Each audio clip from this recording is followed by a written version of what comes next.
Hello friends, welcome back to my YouTube channel होने study centre में।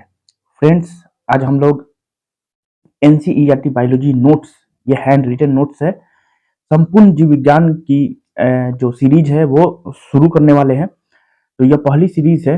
तो चलिए शुरू करते हैं आज की पहली वीडियो।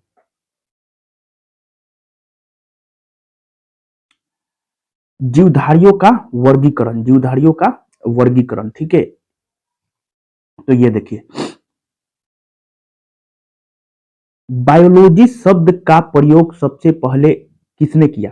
तो बायोलॉजी शब्द का प्रयोग सबसे पहले लैमार्क और ट्रेविरेनस ने किया, ठीक है। याद रखना है कि बायोलॉजी शब्द का प्रयोग बायोलॉजी शब्द का प्रयोग सबसे पहले किसने किया? लैमार्क और ट्रेविरेनस ने। याद करना है, बायोलॉजी शब्द का प्रयोग सबसे पहले किसने किया? लैमार्क और ट्रेविरेनस ने, ठीक है। बायोलॉजी शब्द का प्रयोग किसने किया? लैमार्क और ट्रेविनस ने। याद हो गया। नेक्स्ट, हिस्टोरिया प्लांटेरम किसकी पुस्तक है? तो हिस्टोरिया प्लांटेरम जो पुस्तक है ये थियोफ्रेस्टस की पुस्तक है, ठीक है। हिस्टोरिया प्लांटेरम किसकी पुस्तक है? थियोफ्रेस्टस की। हिस्टोरिया प्लांटेरम किसकी पुस्तक है? थियोफ्रेस्टर की। याद हो गया। नेक्स्ट,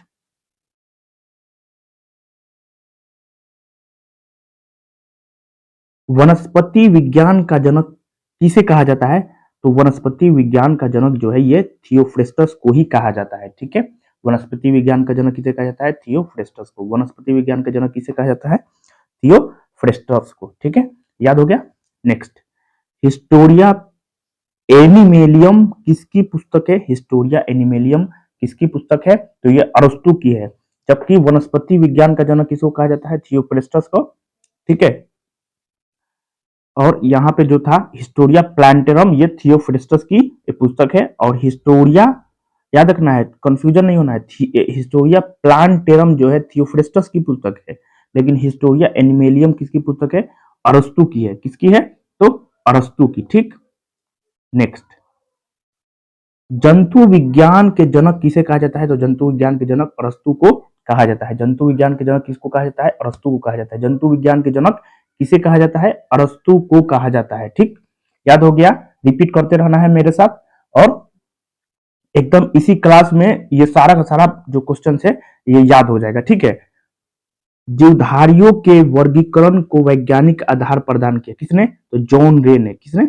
जॉन रे ने, ठीक है। जीवधारियों के वर्गीकरण को वैज्ञानिक आधार प्रदान किया तो जॉन रे ने, ठीक है। जीवधारियों के वर्गीकरण को वैज्ञानिक आधार प्रदान किया किसने? तो जॉन रे ने। Next, genre plantarum, सिस्टेमा नेचुरी, classes plantarum एवं फिलोसोफिया बोटेनिका किसकी पुस्तक है? तो कैरोलस लिनियस या कार्ल लिनियस। कैरोलस लिनियस बोलिए या कार्ल लिनियस, ठीक है। जेनरा प्लांटेरम किसका है? कैरोलस लिनियस की। सिस्टेमा नेचुरी किसका है? तो कॉर्लिनियस की सिस्टेमा नेचुरी, कॉर्लिनियस की क्लासेस प्लांटेरम, कॉर्लिनियस की फिलोसोफिया बोटेनिका, कॉर्लिनियस की। ये सारे के सारे पुस्तक कॉर्लिनियस ने लिखा था, ठीक। नेक्स्ट, फादर ऑफ टैक्सोनॉमी मतलब वर्गीकी का पिता किसे कहा जाता है? Father of taxonomy Carolus Linnaeus या कार्ल लिनियस को ही कहा जाता है, ठीक है। फादर ऑफ टैक्सोनॉमी बोलिए या वर्गीकी का पिता, फादर ऑफ टैक्सोनॉमी बोलिए या वर्गीकी का पिता किसे कहा जाता है? कार्ल लिनियस को कहा जाता है, ठीक। नेक्स्ट,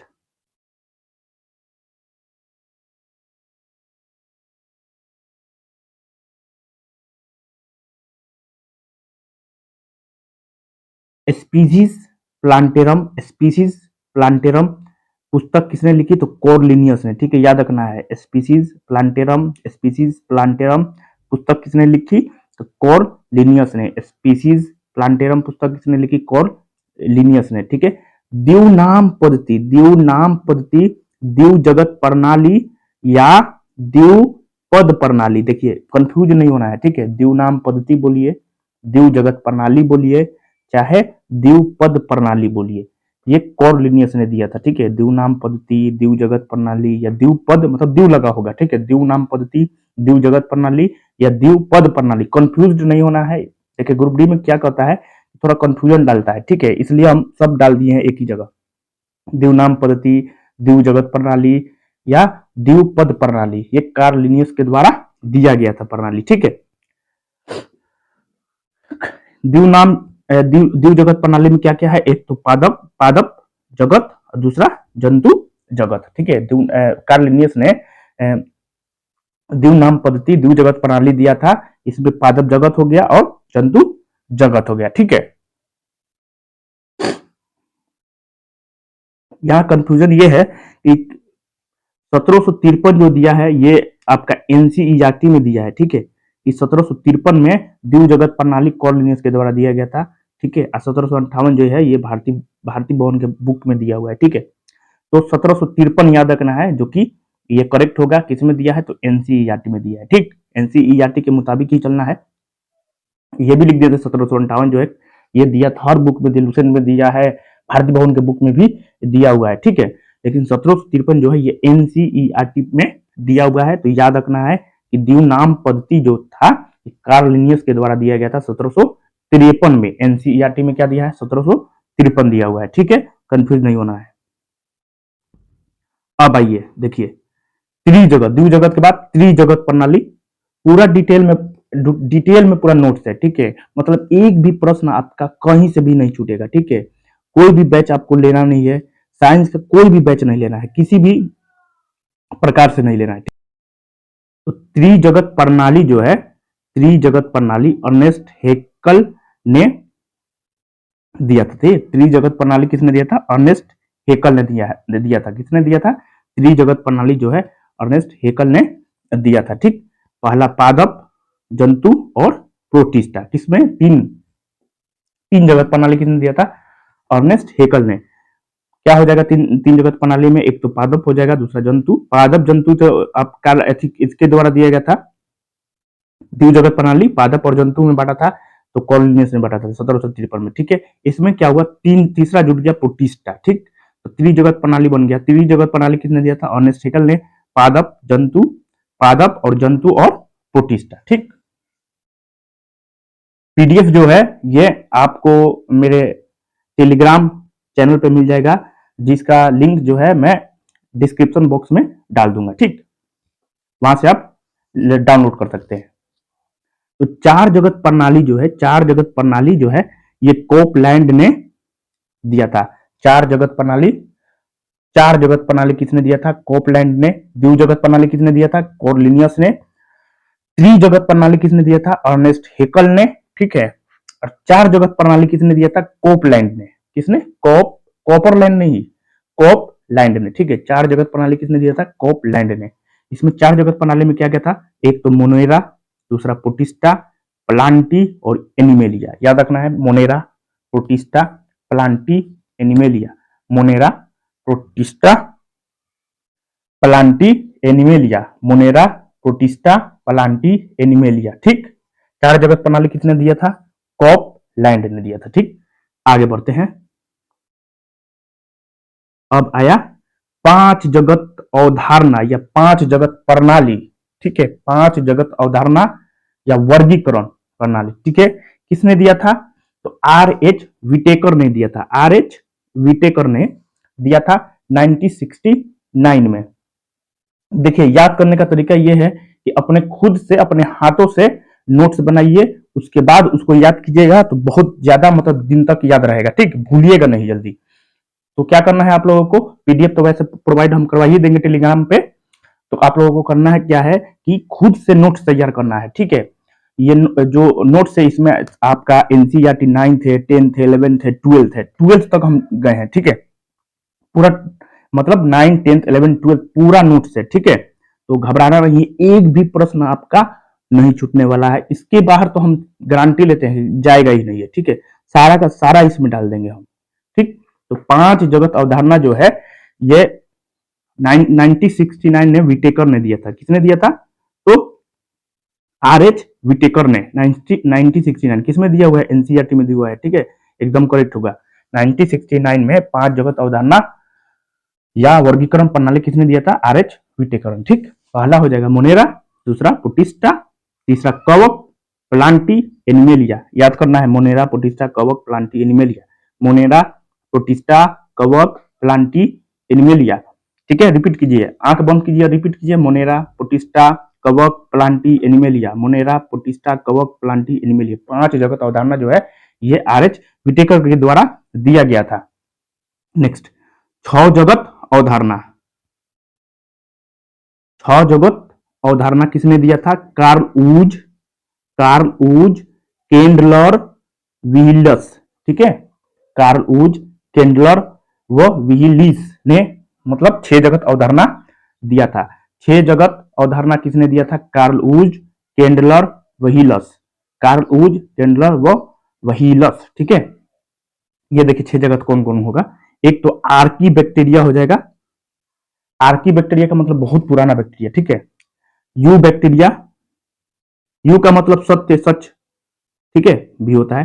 प्रोटिस्टा, कवक, प्लांटी एनिमेलिया। ठीक, ये हो गया Archie bacteria, you bacteria, protista, कवक, प्लांटी एनिमेलिया।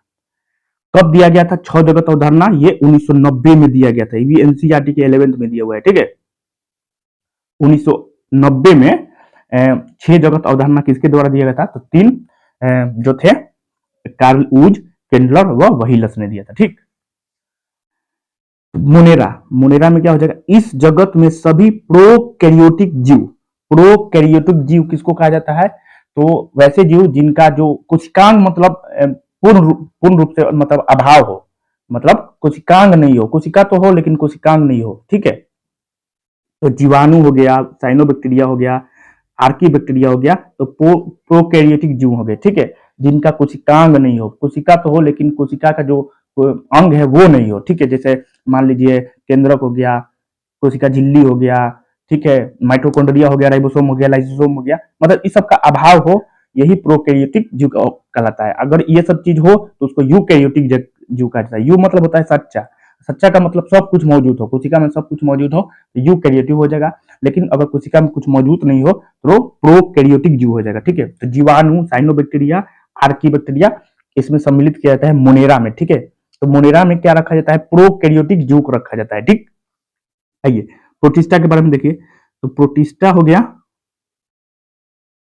प्रोटिस्टा। ठीक, प्रोटिस्टा इस जगत में यूकैरियोटिक, अभी बताएं कि यूकैरियोटिक क्या होगा? इसमें कोशिका, कोशिका के साथ कोशिकांग भी हो। ठीक है, कोशिका का अंग भी हो तो यूकैरियोटिक होगा। ठीक है, तो इस जगत में यूकैरियोटिक जीव सम्मिलित किए गए हैं। जैसे युगलिना, युगलिना क्या है? तो प्रोटिस्टा में आ जाएगा। ठीक, अब इस युगलिना के बारे में ये देखिए कि पादप एवं जंतु के बीच की कड़ी कहा जाता है युगलिना को। ठीक है, पादप एवं जंतु के बीच की कड़ी कहा जाता है। ठीक, और तीसरा क्या होगा आपका? पादप। ठीक है, पहला आर.एच. विटेकर ने 5 जगत प्रणाली दिया था। तो पहला मोनेरा, दूसरा प्रोटिस्टा, तीसरा पादप। ठीक, इसमें बहुकोशिकीय प्रकाश संश्लेषी उत्पादक जीव सम्मिलित हैं, जैसे शैवाल, मौस, पुष्पीय तथा अपुष्पीय पौधा। ठीक है, पादप से ही पौधा समझ में आ जा रहा है। ठीक है, नेक्स्ट कवक।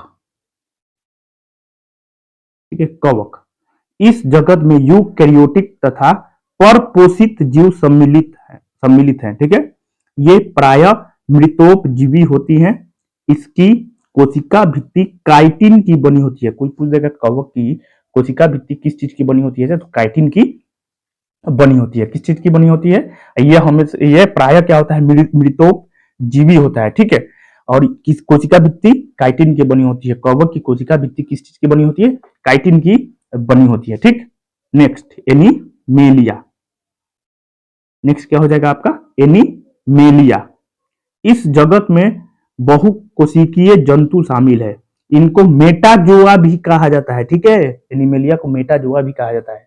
जैसे आपका हाइड्रा, जेलीफिश, कृमि, सरीसृप, उभयचर, पक्षी, स्तनधारी। एनीमेलिया मतलब जानवर। ठीक है, इसमें आ जाएगा, सब चीज आ जाएगा, हाइड्रा, जेलीफिश, कृमि, सरीसृप, उभयचर, पक्षी, स्तनधारी। ठीक, स्तनधारी समझिए रहे।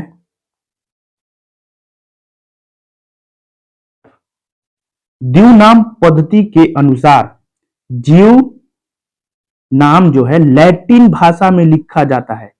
द्विनाम पद्धति के अनुसार जीव का जो नाम है वो किस भाषा में लिखा जाता है? लैटिन भाषा में लिखा जाता है, जिसमें पहला शब्द जो है वो वंश नाम तथा दूसरा जाति नाम कहलाता है। ठीक है, जैसे देख लीजिए, मानव का वैज्ञानिक नाम क्या है? होमो सेपियंस है। तो होमो क्या हो जाएगा? आपका वंश हो जाएगा, और सेपियंस क्या हो जाएगा? आपका जाति हो जाएगा। ठीक है, होमो क्या हो जाएगा? वंश, और सेपियंस क्या हो जाएगा? जाति। याद रखना है कि सेपियंस का मतलब बुद्धिमान। आरपी कांस्टेबल में प्रीवियस ईयर पेपर में सेपियंस का मतलब पूछा था कि सेपियंस का मतलब क्या होता है। ठीक है, तो सेपियंस का मतलब जो होता है ये बुद्धिमान होता है। ठीक है, ये देख लीजिए कुछ नया फैक्ट, तो मुझे ये हॉट फैक्ट है। ठीक है, कोनो किताब में नहीं दिया ही, सिर्फ एनसीईआरटी के बुक में दिया है। ठीक, पादपों के वर्गीकरण की कृत्रिम पद्धति की शुरुआत किसने की थी? तो अरस्तु ने। या कृत्रिम पद्धति, पादपों के वर्गीकरण के लिए कृत्रिम पद्धति किसने दी थी? तो अरस्तु ने दी थी। याद करना है, पादपों के वर्गीकरण की कृत्रिम पद्धति किसने दी? अरस्तु ने दी। पादपों के वर्गीकरण की कृत्रिम पद्धति किसने दी? अरस्तु ने दी। पादपों के वर्गीकरण की प्राकृतिक पद्धति किसने दी? तो कार्ल लिनियस ने दी। ठीक है, पादपों के वर्गीकरण कृत्रिम पद्धति अरस्तु, प्राकृतिक पद्धति कार्ल लिनियस। वर्गीकरण की आधारभूत इकाई क्या है? तो याद रखना है, वर्गीकरण की आधारभूत इकाई जो है ये स्पीसीज है, जाति है। ठीक है, वर्गीकरण की आधारभूत इकाई क्या होती है? जाति होती है। वर्गीकरण की आधारभूत इकाई क्या होती है? जाति होती है। ठीक, पादपों के वर्गीकरण की प्राकृतिक पद्धति कार्ल लिनियस ने दी थी। पादपों की कृत्रिम पद्धति आपका अरस्तु ने दिया था। ठीक है, कृत्रिम पद्धति अरस्तु ने, लेकिन प्राकृतिक पद्धति कार्ल लिनियस ने। ठीक, याद रहेगा।